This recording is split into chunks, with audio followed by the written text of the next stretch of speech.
Bueno, en esta oportunidad veremos un problema de lo que es caída libre. El concepto de caída libre consiste en lo siguiente, consiste en que un cuerpo es dejado caer desde una cierta altura, es decir, su velocidad inicial es de cero.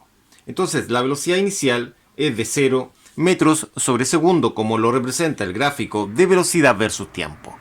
También nosotros podemos establecer lo siguiente. Podemos establecer que siempre va a existir una aceleración que es de menos 9.81 metros sobre segundo al cuadrado, que es conocida como la aceleración de gravedad.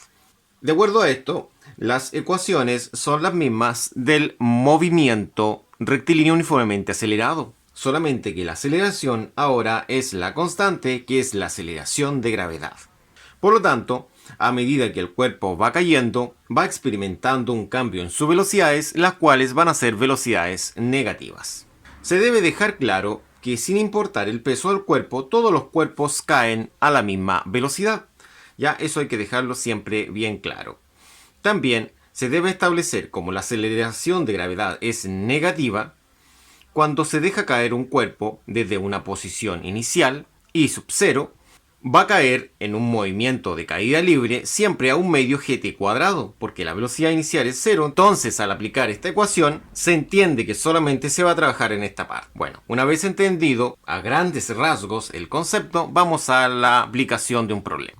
El siguiente problema dice de la siguiente forma: desde un punto a 5 metros de altura se deja caer un cuerpo. Calcular.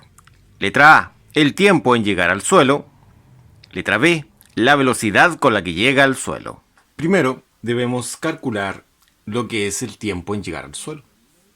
Para calcular el tiempo en llegar al suelo, debemos recolectar la información según el esquema que tenemos acá. Este de acá. Tenemos lo siguiente. Desde el punto donde se soltó el objeto, la velocidad inicial es de 0, que sería justo en este punto de acá. Justo en ese instante tenía una posición inicial también de 0 metros. Y fue acelerado con la aceleración de gravedad de menos 9.81 metros sobre segundo al cuadrado, tal como lo muestra el esquema de este sector de acá. También en el esquema podemos ver lo siguiente. Podemos apreciar que tenemos una altura de 5 metros. Eso quiere decir que la posición final es de menos 5 metros porque se mide desde donde está la velocidad inicial. Es decir, desde este punto hacia abajo se está realizando la medición, por eso que es negativa. Entonces, en la recopilación de los datos sería de la siguiente forma. Velocidad inicial, 0 metros sobre segundo. Aceleración de gravedad,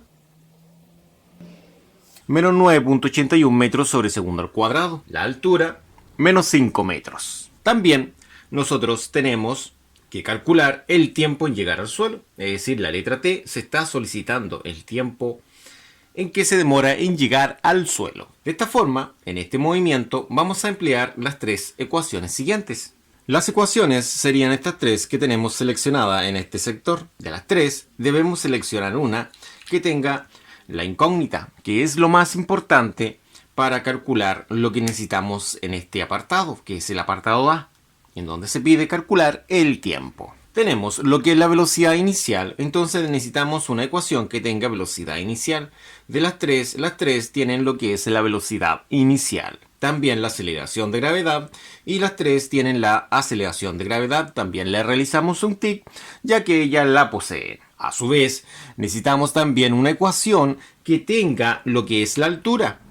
En este caso sería la segunda y también sería la tercera. Pero a su vez debe poseer también el tiempo, la cual es la primera y la tercera. Entonces acá nos damos cuenta que la tercera tiene los 4 tics que necesitamos. Debemos trabajar con dicha ecuación. Entonces acá la velocidad inicial es de 0, como se indica ahí. Como es 0, y como sabemos que todo número multiplicado por 0 va a dar 0, entonces 0 por t, que t es cualquier número, sería lo que es 0. Entonces toda esta expresión va a ser 0. Esto se debe a que la velocidad tiene un valor de 0 y el tiempo tiene un valor que puede ser cualquier número. Cualquier número multiplicado por 0 siempre va a ser 0. Entonces toda la expresión vale 0. Ahora, h va a ser igual a un medio gt cuadrado. Ahora, h tiene el siguiente valor numérico. h vale menos 5, como se indica acá, menos 5. Esto sería un medio que es 0,5. Exactamente, un medio es igual a 0,5. Y eso multiplicado por la aceleración de gravedad, que son 9.81 metros sobre segundo al cuadrado. Y eso por lo que es el tiempo al cuadrado. Debemos destacar la t de un color diferente, ya que es la incógnita. Entonces, es lo que necesitamos despejar. Si multiplicamos esas dos cantidades, vamos a obtener menos 4.905. Y acá estos recordemos que son menos 5 metros. Vamos a colocarle la unidad.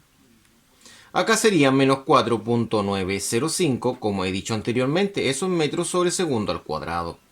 Recordemos que toda esta cantidad está multiplicada por la incógnita, que es el tiempo. Sería lo que es el tiempo al cuadrado. Entonces esta cantidad va a pasar dividiendo. De esta forma va a quedar menos 5 metros dividido en esta cantidad. ¿Por qué pasa dividiendo? Porque está multiplicando. Y la inversa de una multiplicación es una división. Recordemos que se debe despejar la variable t, que es la incógnita. Como está negativa, la vamos a pasar con el mismo signo. Es decir, con un signo negativo. No tiene por qué cambiar el signo. Solamente hay cambio de signo cuando pasa de una suma a una resta. Bueno, esto está elevado al cuadrado. Entonces, recordemos que primero pasó de una multiplicación a una división. La multiplicación tiene prioridad ante que la potencia en un despeje. Por eso realizamos primero esa operatoria. Bueno, al ingresar esto en una calculadora, vamos a obtener un valor de 1.02 aproximado. Serían 1.02 segundos al cuadrado. Y esto va a ser igual a lo que es el tiempo. Lógicamente, el tiempo también se encuentra al cuadrado. Y este cuadrado al otro lado pasará como una raíz. Sí, la inversa de una potencia es una raíz. Raíz que tiene como índice el exponente. Entonces acá pasaría la raíz. Y de esta forma quedaría el 1.02 segundo al cuadrado en el interior de la raíz. De esa forma nosotros podemos encontrar el tiempo. Recuerden, si el tiempo está acá, también lo podemos anotar a este lado. Es exactamente lo mismo. Al ingresar esto en una calculadora, solamente lo numérico, porque el segundo, al estar dentro de una raíz, sería segundo sin el cuadrado, nos daría nuestro resultado, que es 1.01 segundos. De esta forma tendríamos el resultado que estamos buscando. Y ahora, una vez obtenido lo que es el tiempo, necesitamos buscar la segunda pregunta, que es la velocidad con la que llega acá al suelo. Primero, debemos seleccionar la ecuación apropiada para la resolución. Para seleccionar la ecuación apropiada para la resolución, debemos ver la información. Bueno, acá en el esquema tenemos lo siguiente. En el esquema tenemos la misma información que teníamos anteriormente, con la única diferencia que se ha agregado ahora lo que es el tiempo y se ha ubicado la velocidad acá donde está el suelo, porque se pregunta la velocidad con la cual este objeto está llegando al suelo. Entonces, para calcular la velocidad del objeto llegar al suelo, tenemos bastante información, como la altura, que la altura va a ser la diferencia entre la posición inicial y la posición final, que es de menos 5 metros, por lo tanto la altura es de menos 5 metros. La velocidad inicial es 0 porque estamos en caída libre, y en caída libre el cuerpo es soltado. Todo cuerpo comienza con una velocidad inicial de 0. También tenemos lo que es la aceleración de gravedad, que es la constante, y el tiempo, dato encontrado en el inciso anterior. Las ecuaciones en este movimiento son estas tres, y con una de ellas debemos calcular lo que se ha solicitado. Como poseemos 1, 2, 3, 4 datos más la incógnita, se puede ocupar cualquier ecuación que tenga la incógnita, es decir, la velocidad final, que puede ser la primera o puede ser la segunda, pero resulta que la primera es la más sencilla de trabajarla. Vamos a trabajar con la primera. Como la velocidad inicial es 0, podemos asumir que toda esta cantidad es 0, por lo tanto se va a cancelar dicha cantidad. Y una vez cancelada dicha cantidad, vamos a establecer lo siguiente. Vamos a establecer que la velocidad final va a ser lo que es la aceleración de gravedad, que es negativa, por el tiempo. Entonces la velocidad va a ser la aceleración de gravedad, que es una constante, y es de menos 9.81 metros sobre segundo al cuadrado, la cual se va a multiplicar por lo que es el tiempo. que es 1.01 segundo. Al realizar este producto obtenemos la velocidad, que es de menos 9.91 metros sobre segundo, que sería la velocidad con la que llega el objeto al suelo. De esta forma tendríamos la velocidad con la cual llega al suelo y también el tiempo empleado en llegar al suelo. Y así hemos terminado este problemita. Muchas gracias, nos vemos la próxima.